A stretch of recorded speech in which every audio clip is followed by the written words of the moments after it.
comment to your introduction might be like, also for us to think about how this could be productively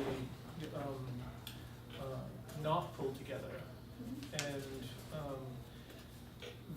this is so raw, and it's so beginning, and it's something that's really just kind of so new that it could really begin to move very freely in a lot of different directions. And I think that it would be particularly helpful with a piece that's so new, that's open to think about what those openings might be, less in terms of like, oh, you should do this with that story, but rather like what some of the structural ideas are that Phoebe is trying to work with, also some of the narrative ideas that you're trying to work with, and then how they might be further complicated, and so that's something to keep in mind too. I think the movement back and forth, and I think you've all read this, of texts that are moving back and forth between time and also fiction and so-called nonfiction, and how they relate and interlock, and can continue to do so maybe in a way that's again, like further complicates some of those things, is one of the things at least we've talked about, kind of. Can we just assume that comment is the subtext of the entire program? I want no great wonder and it's hanging there. Okay. I just want to say one more thing to further answer your question, Rachel. I think that I was trying to directly, or more directly than I usually do, answer my own inquiries in this piece. My problem, like you referred to before, the problem I'm writing about. I was trying to talk about it more, meet it more directly. Yeah. Whatever that means. Okay. It's great. I'm going to start from the beginning. This isn't really a story, it's an attempt at a story. The Earth is actually flat. It rests on the back of a world turtle, which itself is propped up by a chain of larger and larger turtles. How many other turtles rest upon the backs of the smaller and larger turtles existing on either side of the turtle we stand upon is unknown. I read that sea turtles are the only animals living in the ocean that still swim to the ocean's surface to breathe oxygen. Gulp, slurp. Then it descends back into the depths and assumes a docile posture as cleaner fish peck algae from its shell and effectively clean the turtle's back. The turtle feels a tingling, ticklish sensation as it arches its shell and lowers its fins towards the reef. Sea turtles mate in groups. They have long believed in free love. Female turtles lay hundreds of eggs, which are usually fertilized by multiple male sexual partners to ensure the brood's DNA is diverse. This is one of the many tricks sea turtles have used to survive in the oceans for 65 million years. Sea turtles swam amongst the dinosaurs. Despite this long survival, the past 50 years have shown a dramatic decline in sea turtle populations. Experts estimate ocean populations have declined by 48 to 75%, and research suggests the numbers continue to dwindle across the globe. 10 years ago, researchers discovered a new lethal disease affecting wild sea turtle populations: herpes.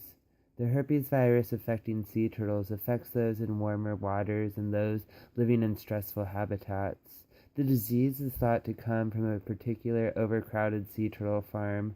The farm raises turtles for human consumption. It's found on one of the British ruled Cayman Islands. I watched Ice Cold Gold on a flight from New York City to New Mexico. As I watched the show, I imagined Georgia O'Keeffe painting a portrait of a sea turtle swimming through the ocean's depths. In my dream, she painted an abstracted herpes virus sore billowing off the sea turtle's body. She titled the piece, "The 21st Century Sea Turtle." A well-known scientist and self-declared terrorist to Western thought, Bertrand Russell, an early supporter of free love, Russell gave a public lecture on astronomy after winning the Nobel Prize for Science and Astronomy in 1937. He described how the Earth orbits the Sun and how the Sun in turn orbits a vast collection of stars called our galaxy. He also proposed a theory that our universe came to life through a cosmic event, now referred to as the Big Bang. The story goes, at the end of the lecture, a little old lady got up and said, "Mr. Russell, what you have told us is a load of old rubbish. It is nothing like that at all. The world is a flat plate, and it is supported on the back of a giant turtle. So there." Russell is said to have given a superior smile before replying, "I thank you for that, but please, could you tell me what is holding up the giant turtle?" The lady replied, "You think you're very clever, young man, very clever indeed, but now I know you don't know anything at all. You see, everyone knows the answer to that. It's turtles all the way down." She went on to challenge Russell to prove her wrong, then asked if he was around at the time of the Big Bang, and if he'd been to outer space and seen for himself that the Earth was in fact round, as he claimed. Russell replied with a quizzical no to both answers. Russell claimed both he and the lady weren't actually right or wrong, but she claimed they thought and believed different things, and neither Bertrand Russell nor the room had a response. And then, and forever thereafter, the phrase "turtles all the way down" has been held in the West as a possibility. We're going to start over. 2 over. Working title. The name of this poem is How to Write a Poem About Ferguson. Or the name of this poem is How a Black Man Dies and No One Makes a Sound. Or the name of this poem is Everywhere is Ferguson. Or the name of this poem is When the Moon Rise Sounds Like Gunshots. Or the name of this poem is How to Teach Your Babies to Walk and Not Run Ever. Or how to teach your babies to carry a wallet the size of your smile. Or the name of this poem is How Not to Smile and Make Yourself a Target. Or the name of this poem is How to Write a Poem the Same Size of Emmett Till's lungs after they pulled him from the Tallahatchie River. Or How to Write a Poem About America's Thirst. Or the name of this poem is Black Blood Will Keep You Thirsty. Or the name of this poem is I'm Still Thirsty, an American Horror Story. Or how to write an escape route from a tornado. Or How to Write an Escape Route When the Tornado's Name is Stop and Frisk. Or how to walk the streets without fearing someone will cut your neck open. Or How to Walk into a Boardroom Without Fearing Someone Will Cut Your Legacy Open. Or How to Walk Without Asking for It. Or How to Walk Without Asking for It. Or how to determine what asking for it looks like. Or how asking for it feel like a church bombing. Or the name of this poem is How to Not Intimidate Nobody in 3 Small Steps. Or how to use your science books as Teflon and how that still might not work. Or the name of this poem is How to Write About the One Time You Held a Gun. Or the name of this poem is How to Write About the One Time You Had a Gun Pointed to Your Face. Or the name of this poem is How to Write About the One Time You Had a Gun Pointed to Your Face. Or the name of this poem is How to Write About the One Time You Had a Gun Pointed to Your Face. Or the name of this poem is How to Write the One Time You Had a Gun Pointed to Your Face. Or How to Write a Poem from the Perspective of a Cop's Gun. Or How to Write a Poem from the Perspective of a Cop's Taser. Or How to Write a Poem from the Perspective of a Cop's Gun. Or How to Write a Poem from the Perspective of a Cop's Boot. Or How to Write a Poem from the Perspective of a Cop's Baton. Or the name of this poem is How to Write a Poem Without Repeating Yourself.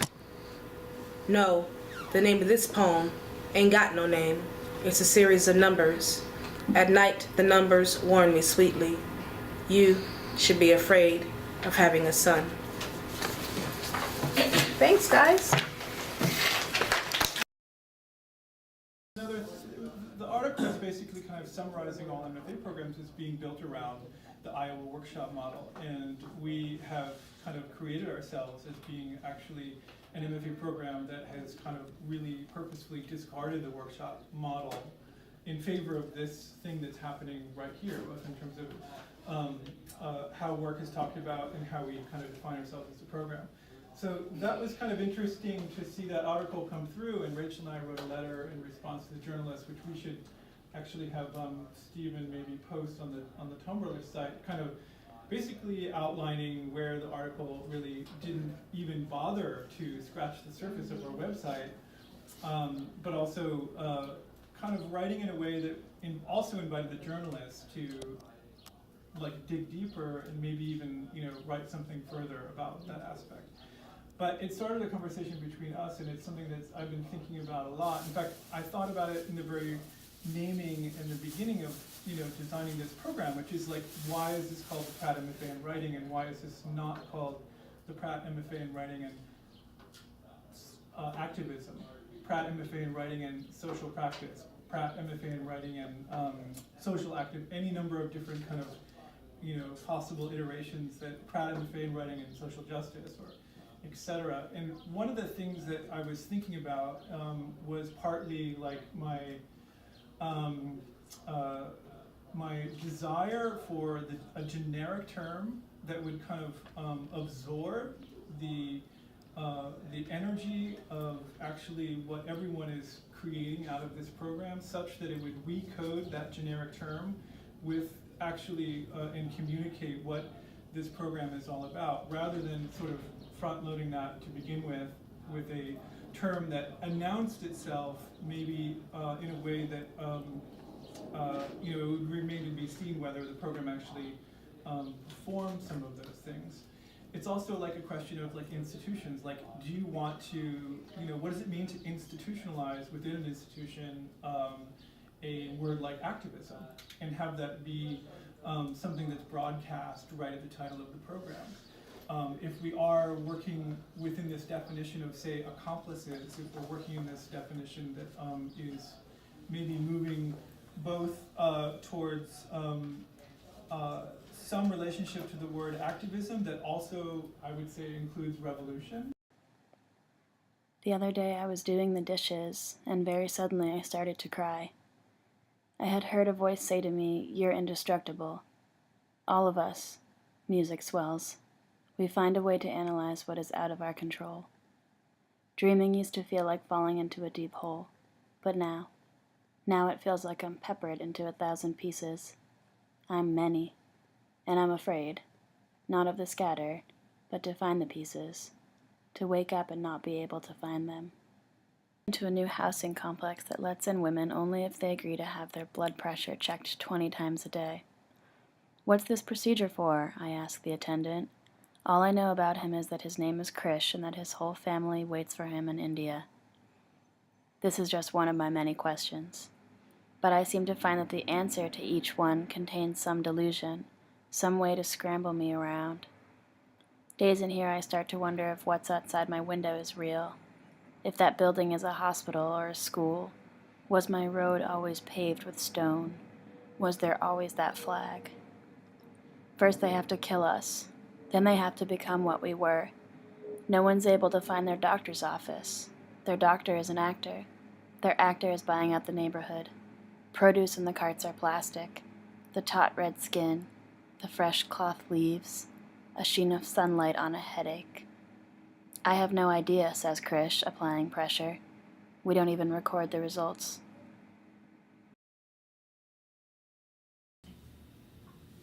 Like, for example, when I arrived in Santiago this time, my mother is 90 years old and she's very strong and healthy, but she was ailing. And she couldn't walk, she couldn't do this, couldn't grab anything. She had developed a new disease that makes people not being able to grip or stand. Some people never get healed. And I somehow felt that I have to do something to bring my mother back to life. Of course, I didn't know what on earth to do. And it was really terrible. I was burying all the things, but in any case, a moment came when I realized I had to create an instance because my mother is a wonderful singer. And I invited a group of women to sing together, and I made my mother part of this circle. And it was like 10 women. We didn't rehearse, we met, and we performed in public, and my mother was healed. What healed her? It's so beautiful what happened. Give me your hand. You know? Give me your hand. You can hold this hand.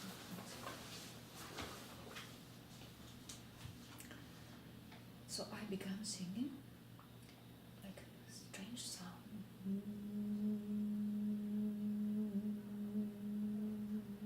And I asked everybody to join. Please join.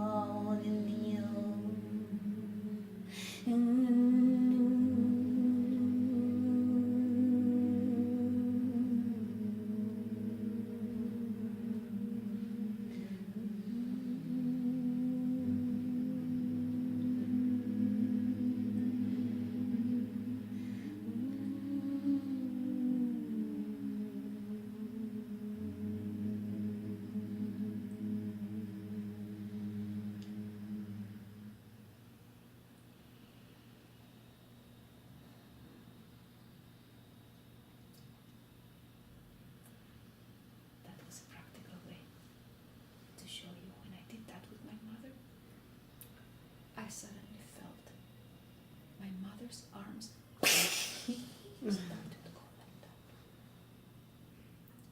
After that, she could grab things again. So where did that energy come from? Started to go like that. From the hearts of all those women. Do you think I ever said a word about my mother? Never. There was no need.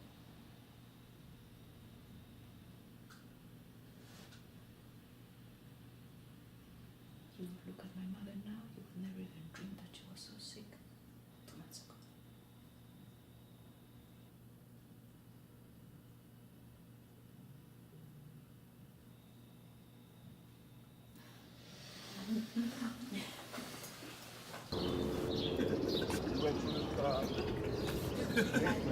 Also, it like gives you energy and it's like a flower, yeah. Like a bee on it. It does a bunch of stuff for you. Is it white?